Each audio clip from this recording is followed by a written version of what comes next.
Groundbreaking, earth-shattering, amazing recruiting news for the Maryland Terps football team as the #1 defender, 5-star defensive end, Baltimore native Zion Elee has committed to the Maryland Terps football class of 2026. I came to you earlier this past week talking about Steve Shamwell. Wonderful $18 million donation to the University of Maryland, $10 million to athletics. I told you that at least half, if not more, will be going to football. It was literally 24 hours before signing day. The 2025 class is a top 25 class, and 2026 already starting off with the bang. It's the Flex Zone Pod. God's favor. I told you we wouldn't stop, even though Maryland football season is over. Recruiting season is in full effect, and before you know it, spring ball will be here. Make sure you stack that subscribe button, hit that like button. Sound off in the comment section down below. We got a #1 ranked player, a 5-star recruit coming to College Park. They did it earlier this past year with Mike Locksley, the quarterback, coming in 2025, and we'll do it again with the commitment from Zion Elee for the 2026 class, the defensive end, the defensive lineman. I told you if I could get a few things to go along with Malik Washington, 2 things for Christmas: a 4 or 5-star offensive line and a 4 or 5-star defensive lineman. And we got one of those 2 checked off the list. Let's talk about it right here on the Flex Zone podcast. Zion Elee had all the Terps fans feeling good, and we were feeling a little something like this after the news broke, and I heard that Elee was indeed coming to College Park. This was the move.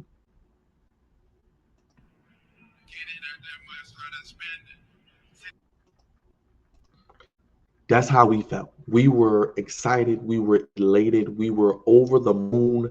I thought it was a gag. I thought it was a real.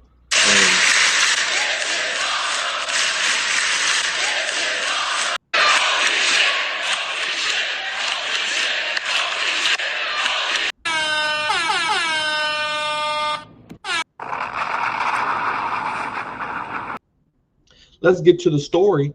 This is courtesy of ESPN. 5-star defensive end Zion Elee, ESPN's #1 defender in the class of 2026. Can you believe it? 2026 will be here before you know it, as 2025 is only a few days away.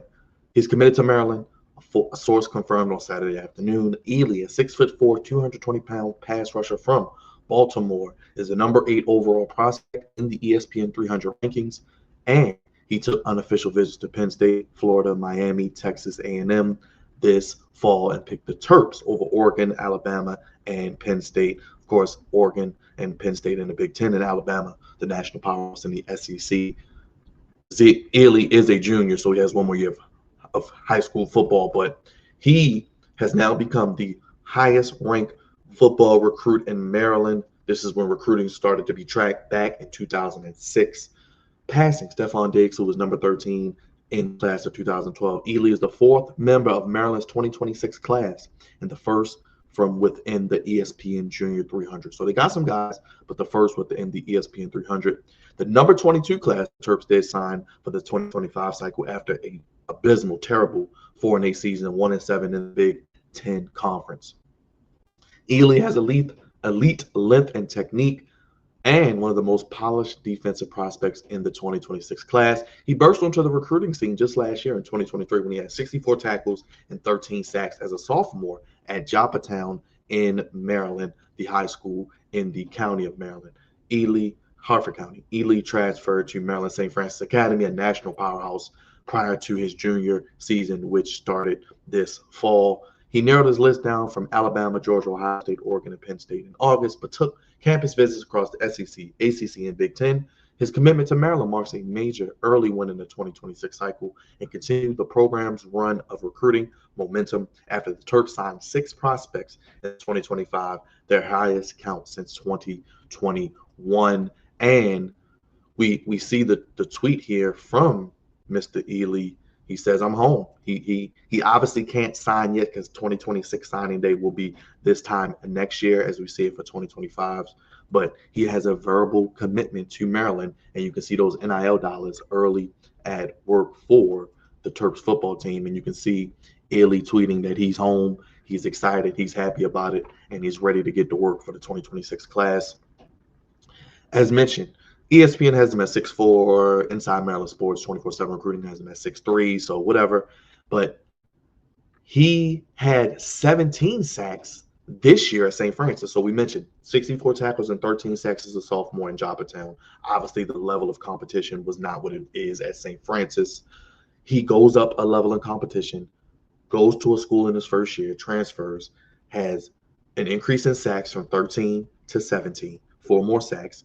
He comes in, is now a nationally ranked player. He is going to go to Maryland, like mentioned, highest recruit since Stefon Diggs, who was number 13 overall. He is number 8 overall, number 1 defensive end, and number 2 overall behind a quarterback, obviously. And he has the potential, looks like he could even be an eventual outside linebacker with his size and athleticism because he's only 220. So he's going to have to probably put on some weight, maybe get to 235, 240 if possible. But if he's a 6'3", 6'4", 220, 230 guy, hey, he could be an outside linebacker, as mentioned as well. Elee did not take long to make promises to Turpsville. He commented and he tweeted, and I quote, "My guy's staying home too." At 3, Edward Baker, Emmanuel, Eli, 24. He wrote, referring to 5-star Georgetown Prep here in Maryland offensive lineman Emmanuel Ian Acho. I don't know if I said that wrong. I may have butchered his long last name. I apologize. If you come to Maryland, I promise I'll get it right. And Elee's fellow St. Francis Academy lineman, Edward Baker. So a guy who plays on the line with him, Edward Baker, could also be coming. Like mentioned, like Elee, Acho is an ultra elite recruit, the number 2 tackle and number 5 player overall in the 2026 class. So he's ranked ahead of Elee, number 5, Elee number 8, number 2 overall tackle. And this could give the idea of Maryland potentially having 2 top 5 pro prospects coming into the football program with Elee and Acho. And he's visited multiple times this season. He has a relationship with Elee. I think Edward Baker, if Elee's coming here, I think it's pretty much a slam dunk to say that Baker's going to come here with Elee. So 2 St. Francis linemen. Then I think you could eventually get Acho, Emmanuel lineman. The offensive line was abysmal for the Terps. They could use him. He could come and start day 1, probably at left tackle for them, and be a cornerstone on the line. Then you have a cornerstone on the D line. Then you have your quarterback. So you have 3 legit prospects, 3 legit 5-star guys, a quarterback, an offensive lineman, and a defensive lineman. That right there is a recipe to turn things around. Like I said, then it will take some patience, Turpsville, because 2025, Malik Washington isn't even guaranteed to be the starter. There could be a situation where we have Billy Evans still starting for the Terps. Now, with that being said, it's fine, because as a true freshman, it's tough to come into the Big Ten with the schedule they're going to have, some of the teams they have to play, the environments they have to go into, being a true freshman on the road, not with the best offensive line, losing your number 1 receiver. Ty Felton is going to be going to the draft. It's going to be tough. Billy Edwards may start the first month of the season just because of that. And it could be some growing pains even still. We know Locksley's going to be here, but to have guys you can grow with, you got guys in the 2025 class, the top 25 class, 6 top 300 guys. You got already 1 top 300 guy with Elee. You're going to possibly get his running mate, his teammate, Edward Baker, another lineman. So that helps with your defensive line depth.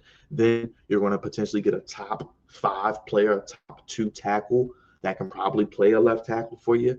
Maybe you have some guys you can bring in through the transfer portal. There are a lot of ways they could indeed go with this, and I'm very, very hopeful, very, very excited for what they're putting out.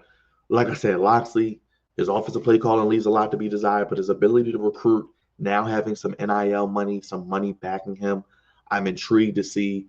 Obviously, they're going to lose some guys with the transfer portal window open.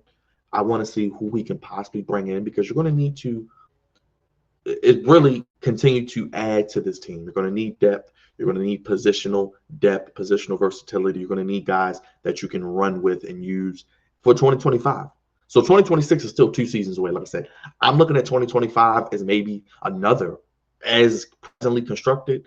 I'll get into the schedule in an official video where I'll break it down, where I see them going. Could they be 4-8 again? Could they be 5-7?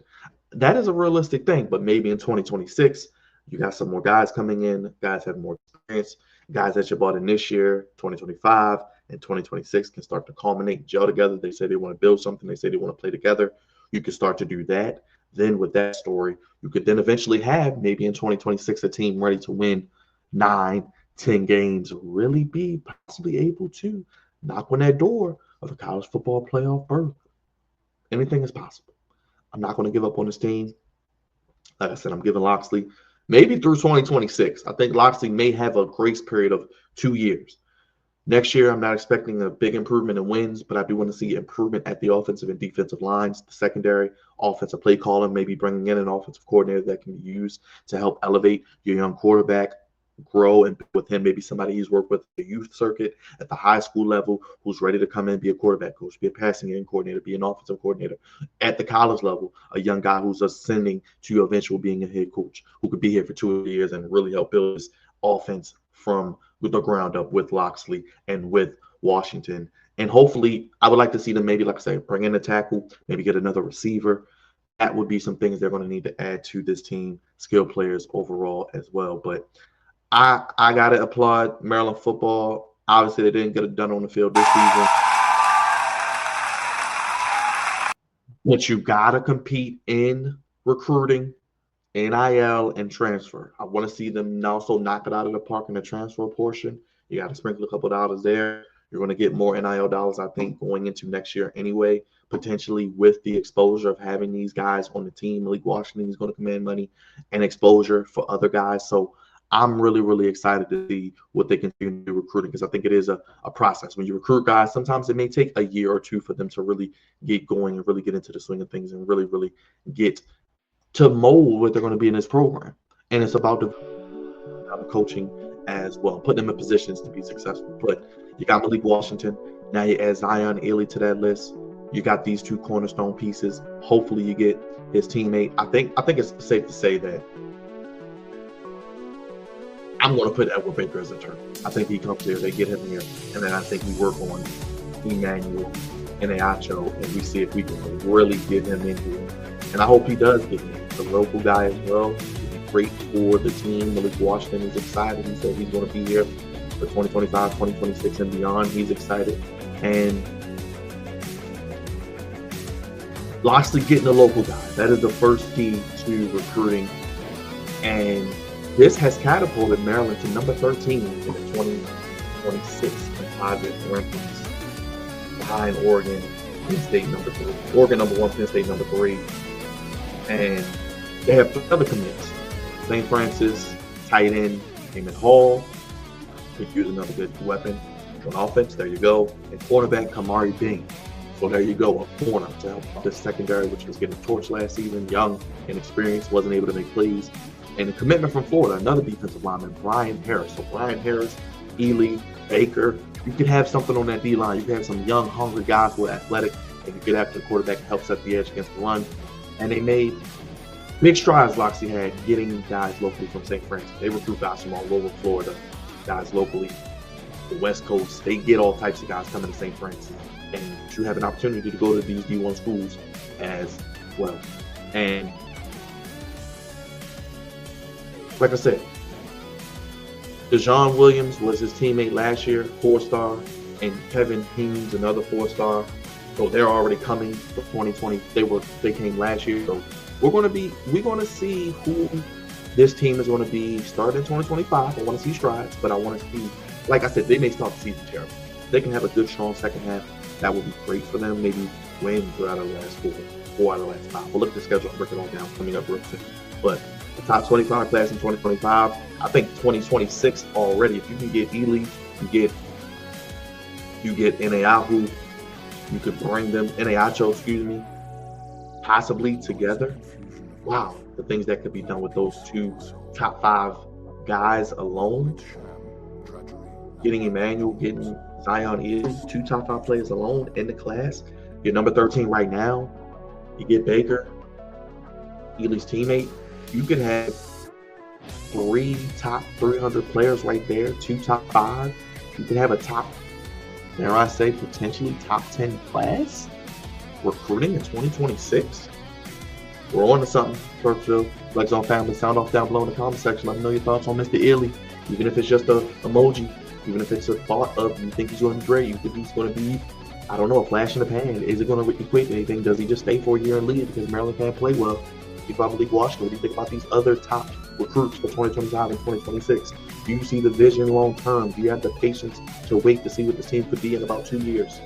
Because it's going to take time. They're in a tough conference. They have a tough schedule.